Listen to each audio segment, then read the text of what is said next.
गरिमा खन्ना जी। राधे राधे महाराज जी। महाराज जी, मन को नियंत्रित करना बहुत कठिन है। महाराज जी, आपने अपने मन को कैसे नियंत्रित किया? भगवान के भरोसे और कठोर वैराग्य, दो चीजें हमारे जीवन में रही। कठोर वैराग्य, गंगा का किनारा जो भगवान भेज दे वो पाना, नहीं तो भूखे रह जाना, पर कभी भी भगवत विस्मरण न होने पाए। हर मिनट, हर सेकेंड, हर ऋतु का कष्ट सहते हुए, गर्मी, बरसात, सर्दी, भूख, प्यास, गाली, मार पीट सब सहते हुए भगवान के मार्ग में लक्ष्य था, मुझे भगवत प्राप्ति करनी है, बस मुझे भगवत प्राप्ति करनी है। तो उससे जब लक्ष्य होता है तो फिर सब कुछ सहा जाता है। और सह गया सो साधु, सह जाए सो साधु। साधु की सबसे बड़ी पहचान सहनशीलता। कितना सह सकता है गर्मी, सर्दी, बरसात, भूख, प्यास, ये सब, और पूरा जीवन। अब आज 55 या 60 के बीच में जो भी हो, बचपन से निकले और 55 में होंगे। अब इतनी बड़ी जीवन यात्रा पूरी कष्टप्रद रही, और अब तो और कष्टप्रद हो गई। दोनों किडनी फेल हो गई है, तो डायलिसिस चलता रहता है, और भी कई तरह के कष्ट इसके कारण हैं। जिसे आप पानी नहीं पी सकते, आप सब्जियां नहीं पा सकते, बहुत तरह के कष्ट इसमें ब्रेक है। किडनी खराब होने पर बहुत, वो भगवान का भरोसा और भगवत प्राप्ति की लालसा, इन दो बातों ने संसार में हमें विजय दिला दी। जो मन को वश में करना बहुत कठिन है, वो स्वाभाविक, क्योंकि गंगा के किनारे मन को दौड़ाने के लिए स्थान नहीं, और लक्ष्य भगवत प्राप्ति, तो निरंतर भजन में लगे रहना, तो चांस ही नहीं मिला। कभी ऐसा चांस नहीं मिला जीवन में, मतलब वृंदावन के सिवा, कि हमने कभी गरम गरम भरपेट रोटी पाई हो पूरे जीवन में, कि ऐसे कोई बनाता जा रहा, हम ऐसे पाते नहीं।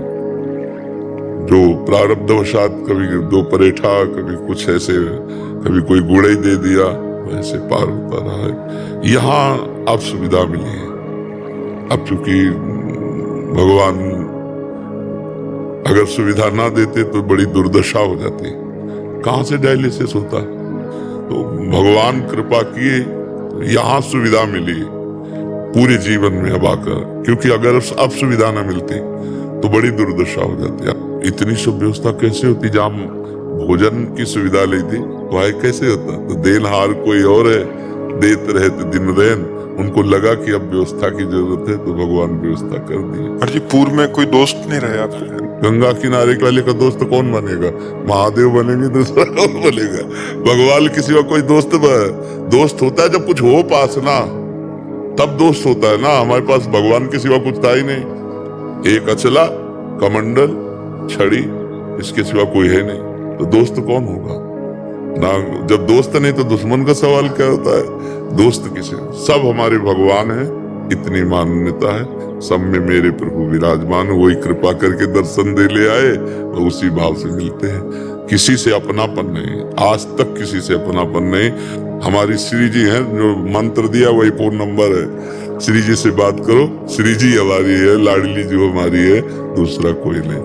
बस अब धीरे धीरे यात्रा अंतिम की तरफ जा रही, और प्रसन्नता है कि पूरा जीवन निकल गया, कोई अब अंतिम जा रहे हैं भगवान की तरफ। धीरे धीरे रोज का रोज जा रहा है। अब किडनी डायलिसिस हो रहा है, तो कोई दवा तो नहीं है ना, वो तो केवल अंदर की जो पोटेशियम है, क्रिएटिनिन है, इन्हीं को निकलता है। तो वो तो फेल ही है ना। अब कितने दिन चलेगी फेल? और अभी जब तक सेवा होगी तब तक चलाते रहेंगे। उन्हीं का खेल है, उन्हीं के बल से चलता है। तो भगवान का आश्रय और लक्ष्य भगवत प्राप्ति, इसने हमारे मन को बांधे रखा, अन्यथा बहुत कठिन था, बहुत कठिन था। जहां हमें कष्ट मिलता वहीं भगवान किसी न किसी रूप में हमको सहयोग देते और समझाते, टूटना नहीं है, आगे बढ़ो, आगे बढ़ो। तो भगवान की कृपा बल से लक्ष्य भगवत प्राप्ति, उसी से सब भगवान कृपा करके फिर कोई न कोई संत महात्मा ऐसे मिलते जो हमसे ज्यादा बैरागी। तब लगता है यार, हम तो जवान होकर ऐसे, ये तो वृद्ध होकर ऐसा कष्ट सह रहे, या और वैराग्य पुष्ट होता। बहुत कृपा रही, बहुत कृपा। इसीलिए कह रहे हैं आपके समय में मोबाइल जो है ये साधुता के लिए बहुत जहर है, बहुत जहर है। कोई बिरला ही इस जहर से निकल पावे, नहीं तो यही गिरा देता है, यही गिरा देता है। गंदी बातें सब उसमें है, जहाँ मन गंदा हुआ सर्च किए बस गए। जो देखा जाता है, जो सुना जाता है, जो बोला जाता है वही मनन होता है, जो मनन होता है वही परिणाम होता है।